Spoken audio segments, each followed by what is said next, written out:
Welcome to Penrose Learning, where we make understanding easy. In this video, I will explain how to care of a baby step by step.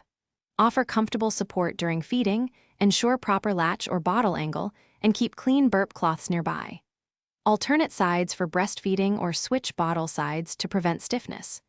Pause to burp the baby, observe swallowing and breathing, and adjust feeding pace to the baby's signals for a calm, steady experience that supports healthy weight and bonding. Create a predictable sleep routine with dim lights, soft noise, and a consistent pre-sleep activity to help the baby settle.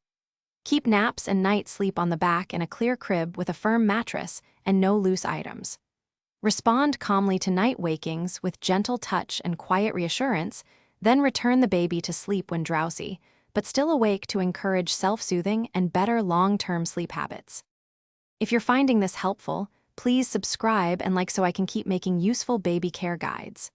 Quick recommendation: musical notes bring your space to life with the Echo Dot smart speaker, perfect for gentle white noise, lullabies, and hands-free timers while you care for baby.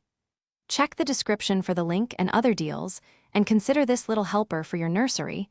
Now let's get back to the video. Change diapers frequently and check for wet or dirty signs every few hours, especially after feedings. Use soft wipes or warm water and a gentle cloth to cleanse, then pat the skin dry before applying a thin layer of barrier cream when needed. Keep nail trims short and wash hands before and after changes to limit germs, and store supplies organized for quick, calm diaper changes that keep baby comfortable and healthy. Thanks for watching. If this was helpful, leave a like and consider subscribing. See you next time.